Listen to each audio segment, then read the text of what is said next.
Welcome to our channel पर नए हैं तो प्लीज़ चैनल को सब्सक्राइब करें। इस वीडियो में आपको बिहार स्पेशल का वीडियो कराया जाएगा जो आगामी 68 बीपीएससी और बिहार एसएससी का जो एग्ज़ाम होने वाला है उसी को देखते हुए चलिए क्वेश्चन देखते हैं। पहला क्वेश्चन, और जो भी लोग चैनल पर नए हैं प्लीज़ चैनल को सब्सक्राइब करें।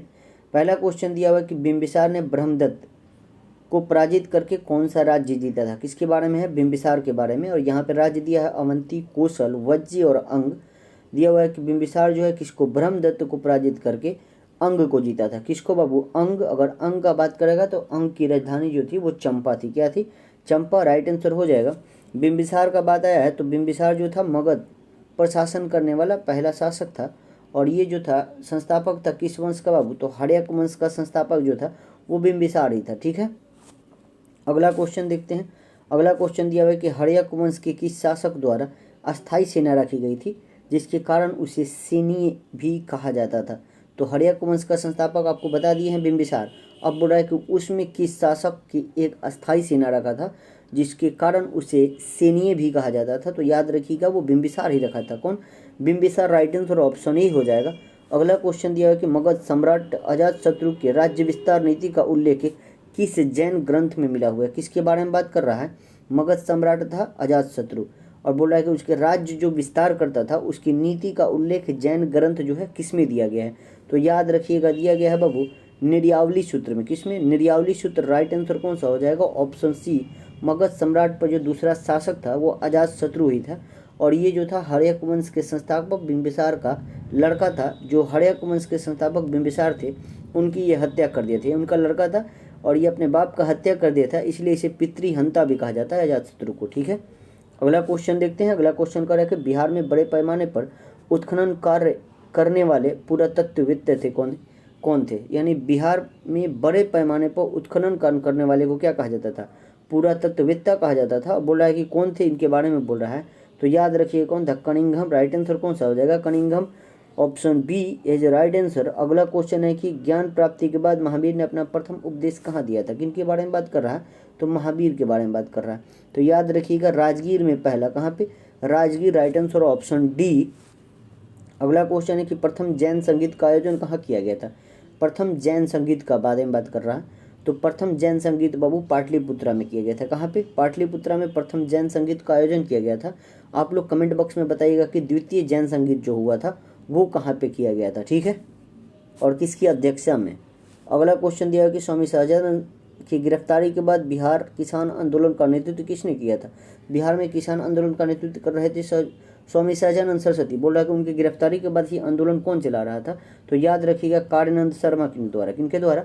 Karyanand Sharma. Right answer option B. अगला क्वेश्चन है कि भागलपुर में आजाद दस्ते का गठन किया गया था। तो भागलपुर में आजाद दस्ता का गठन किनके द्वारा बाबू? तो सिया राम सिंह के द्वारा। किनके द्वारा? Siya Ram Singh. Right answer option A. अगला क्वेश्चन है कि प्रभावती देवी किस क्षेत्र की स्वतंत्रता सेनानी थी। किनके बारे में है? प्रभावती देवी के बारे में। बोल रहा है कि किस क्षेत्र की स्वतंत्रता सेनानी थी। तो याद रखिएगा ये पटना की थी। कहाँ की? Patna. Right answer option B. अगला क्वेश्चन है कि निम्नलिखित में से किस वर्ष छपरा में अपराधी जिला घोषित किया गया था। यानी छपरा जिला को अपराधी जिला घोषित किया गया था। अब बोल रहा है कि कौन सा ईस्वी में किया गया था। तो याद रखिएगा बाबू 1942 जो भारत छोड़ो आंदोलन चल रहा था उसी समय छपरा जिला को अपराधी जिला घोषित किया गया था। तो राइट आंसर ऑप्शन डी हो जाएगा। अगला क्वेश्चन है कि किस वर्ष बिहार कांग्रेस सोशलिस्ट पार्टी का औपचारिक गठन हुआ था। किसके बारे में बात कर रहा है? तो बिहार कांग्रेस सोशलिस्ट पार्टी का औपचारिक गठन का बात कर रहा है। तो 1934 में। कब? 1934। Right answer option C. अगला क्वेश्चन है कि बिहार में किसने एक श्रमिक संघ स्थापित किया था। क्या बात कर रहा है? श्रमिक संघ स्थापित किसने किया था बिहार में? तो किसने किया था बाबू? तो याद रखिएगा अब्दुल बारी ने। किसने? Abdul Bari. Right answer option C. अगला क्वेश्चन है कि निम्नलिखित में से किसके द्वारा 1906 में पृथक बिहार की मांग के समर्थन में एक पुस्तिका प्रस्तुत की गई थी। अब देखो पृथक बिहार के लिए 1906 में बात कर रहा है, मांग के लिए जो है समर्थन के लिए पुस्तिका प्रस्तुत की गई थी। तो सहजानंद सरस्वती भी किए थे, राजेंद्र प्रसाद भी किए थे। यानी राइट आंसर कौन सा हो जाएगा? ऑप्शन ई, एक से अधिक। ठीक है, अगला क्वेश्चन देखते हैं कि असहयोग आंदोलन के समय सदाकत आश्रम से द मदरलैंड नामक अखबार का प्रकाशन किसने प्रारंभ किया था। तो कब? असहयोग आंदोलन के समय सदाकत आश्रम से कौन? द मदरलैंड नामक अखबार निकाले थे। तो निकाले थे कौन बाबू? तो मजहरुल के द्वारा। Right answer option B.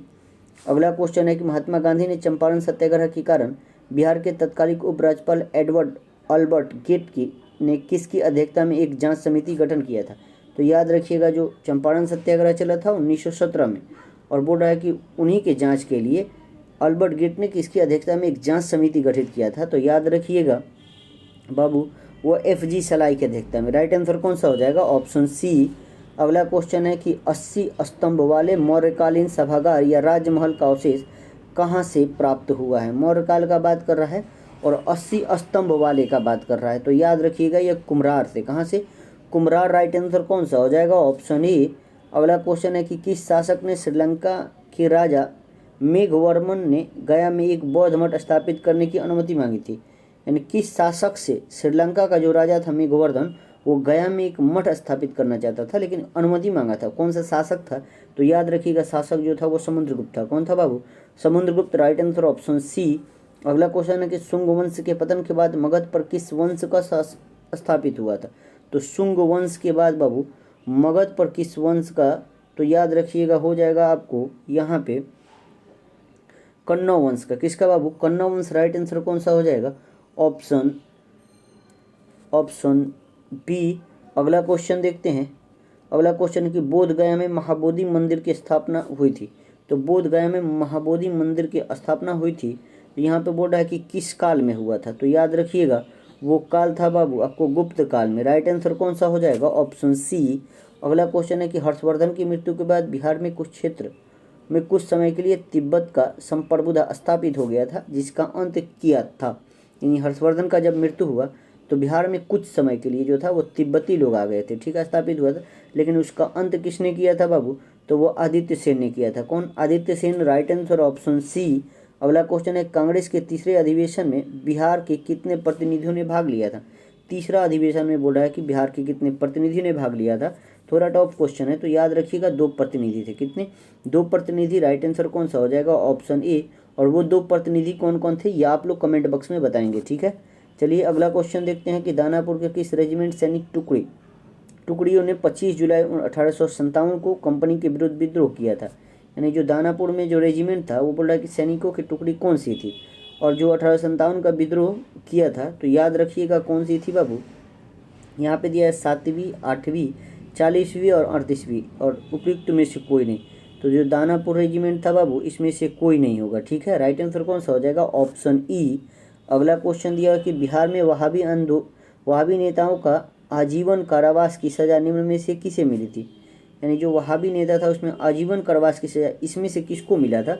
इसी के बारे में क्वेश्चन है, तो याद रखिएगा अहमदुल्ला को। किनको? अहमदुल्ला। राइट आंसर कौन सा हो जाएगा? Option A. अगला क्वेश्चन है कि निम्नलिखित में से संथाल विद्रोह कब हुआ था? तो संथाल विद्रोह कब हुआ था बाबू? तो 1855-56 में। कब? 1855-56। नेतृत्व संथाल विद्रोह का सिंधु कानू चांद भैरव ने किया था, ठीक है। अगला क्वेश्चन है कि रेवती नाग ने को किस संस्था ने भागलपुर में क्रांति प्रचार के लिए भेजा था? बहुत अच्छा क्वेश्चन है। रेवती नाग को किस संस्था ने भागलपुर में क्रांति प्रचार के लिए भेजा था? तो याद रखिएगा बाबू वो ढाका अनुशीलन समिति। Right answer option D. अगला क्वेश्चन दिया कि विधान परिषद सदस्य चुने जाने हेतु योग्यता होनी चाहिए। तो यहाँ पे विधान परिषद का बात कर रहा है, वह भारत का नागरिक हो, ये तो बात सही है। आयु कम से कम 30 वर्ष हो, ये भी बात सही है। तो यहाँ पे 2 ऑप्शन मिल रहा है, तो राइट आंसर कौन सा हो जाएगा? और ये भी हो जाएगा किसी लाभ के पद पर ना हो, पागल दिवालिया ना हो। चारों ऑप्शन सही है, तो राइट आंसर कौन सा? ऑप्शन ई हो जाना चाहिए। अगला क्वेश्चन देखते हैं कि निम्नलिखित में से कौन पटना उच्च न्यायालय के पहले मुख्य न्यायाधीश थे? पटना उच्च न्यायालय के पहले मुख्य न्यायाधीश का बात कर रहा है, तो याद रखिएगा बाबू वो एडवर्ड चौमियार था। कौन था? एडवर्ड चैम्पस चौमियार। Right answer option C. अगला क्वेश्चन दिया कि बिहार के किस जिले में खुला कारागार स्थित है? खुला कारागार यानी खुला जेल किस बिहार के किस जिले में है, इसी के बारे में बात है। तो याद रखिएगा ये बक्सर में है। कहाँ पे है? बक्सर। Right answer. अगला क्वेश्चन है कि पटना प्रमंडल के अंतर्गत कुल कितने जिले आते हैं? पटना जो प्रमंडल है उसके अंतर्गत जिले कितने आते हैं? तो याद रखिएगा जिले की संख्या बाबू 6 है। कितनी है? 6। और पटना प्रमंडल में कौन कौन सा जिला आता है ये आप लोग जरूर कमेंट बॉक्स में बताइएगा। अगला क्वेश्चन देखते हैं कि अगला क्वेश्चन है कि बिहार में मुख्यमंत्री कन्या उत्थान योजना की शुरुआत कब की गई थी? तो मुख्यमंत्री कन्या उत्थान योजना की शुरुआत बाबू 2018 में। राइट आंसर कौन सा हो जाएगा? Option D. अगला क्वेश्चन है कि प्रधानमंत्री आवास योजना के लिए केंद्र तथा राज्य सरकारों के बीच वित्तीय अनुपात क्या है। प्रधानमंत्री जो आवास होता है, आवास योजना, उसमें केंद्र और राज्य का हिस्सा कितना होता है, इसी के बारे में बात कर रहा है। तो याद रखिएगा जो हिस्सा होता है वो 60-40 का होता है, यानी 60% केंद्र सरकार, 40% राज्य सरकार खर्चा करती है। तो राइट आंसर कौन सा हो जाएगा, ऑप्शन सी। अगला क्वेश्चन है कि बिहार का पहला जिला नियोजन का गठन कहाँ किया गया था। तो बिहार का पहला जिला नियोजन का गठन जो है बाबू वो किया गया था मुंगेर में। कहाँ पे, Munger. Right answer option C. अगला क्वेश्चन है कि बिहार राष्ट्रीय भाषा परिषद का गठन कब किया गया था। तो बिहार राष्ट्रीय भाषा परिषद का गठन का बात कर रहा है तो बाबू 1950 में। कब, 1950। Right answer option D. अगला क्वेश्चन है कि सेवा का अधिकार अधिनियम को लागू करने वाला भारत का दूसरा राज्य कौन है। तो सेवा के अधिकार अधिनियम को लागू करने वाला भारत का दूसरा राज्य जो है बाबू वो आपको बिहार ही है। कौन है, बिहार। राइट आंसर कौन सा हो जाएगा, ऑप्शन ई। अगला क्वेश्चन है कि महाबोधि मंदिर को किस वर्ष यूनेस्को द्वारा विरासत सूची में शामिल किया गया था। किसके बारे में बात कर रहा है, महाबोधि मंदिर को। तो महाबोधि मंदिर को यूनेस्को के विरासत स्थल में शामिल किया गया था। तो कब किया गया था बाबू, तो 2002। राइट आंसर क्या हो जाएगा, ऑप्शन ई। अगला क्वेश्चन है कि देश के पहले खादी मॉल का उद्घाटन कहाँ किया गया है। तो देश के पहले खादी मॉल का उद्घाटन बाबू पटना में। कहाँ पे, पटना। राइट आंसर हो जाएगा ऑप्शन बी। अगला क्वेश्चन है कि बिहार को पृथक राज्य के रूप में मान्यता दिलाने के लिए किस राज्य नेता का महत्वपूर्ण योगदान है। तो सबसे ज़्यादा योगदान का बात कर रहा है तो सबसे ज़्यादा योगदान बाबू सच्चिदानंद सिन्हा का है। किनका है, Sachchidanand Sinha. Right answer option C. अगला क्वेश्चन है कि बिहार के किस जिले में सीमा नेपाल के साथ सबसे कम लगती है।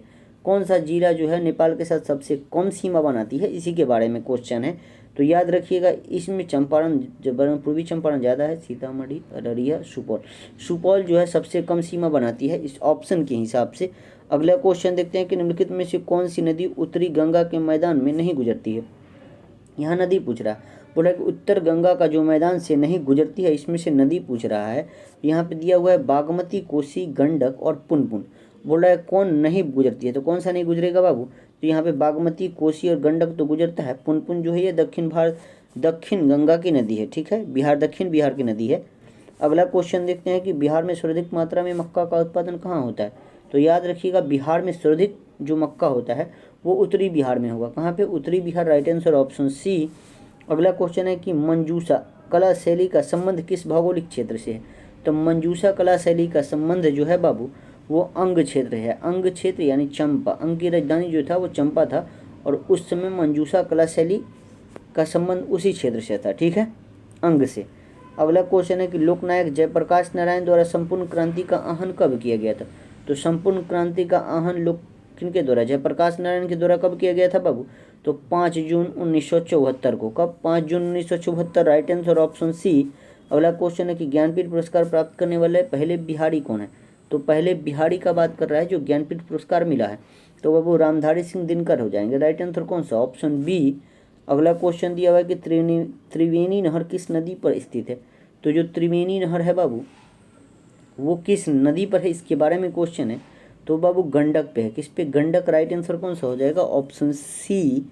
अगला क्वेश्चन दिया कि बिहार में औद्योगिक प्रोत्साहन नीति कब लागू किया गया। औद्योगिक प्रोत्साहन नीति का बात कर रहा है तो बिहार में 2011 में। कब, 2011। राइट आंसर हो जाएगा। अगला क्वेश्चन है कि बिहार में सर्वाधिक मात्रा में चूना पत्थर का विस्तार पाया जाता है। तो बिहार में सर्वाधिक चूना पत्थर का विस्तार जो पाया जाता है बाबू वो कहाँ पाया जाता है, तो रोहतास में। रोहतास के बाद एक जिला है वहाँ पे कैमूर, यहीं पे पाया जाता है। 2 जिला है जो बिहार में सबसे ज़्यादा चूना पत्थर पाया जाता है। अगला क्वेश्चन है कि बिहार सरकार द्वारा किस तिथि को प्रतिवर्ष शहीद दिवस के रूप में मनाने जाने की घोषणा किया है। तो बिहार सरकार जो है हर 15 फरवरी को शहीद दिवस के रूप में मनाने की घोषणा किया है। तो राइट आंसर कौन सा हो जाएगा, ऑप्शन बी। अगला क्वेश्चन है कि केंद्र सरकार द्वारा गरीब कल्याण रोजगार योजना की शुरुआत बिहार के किस जिले से किया गया है। तो याद रखिएगा ये जिला जो हो जाएगा आपको खगड़िया से। कहाँ से, Khagaria. Right answer option A.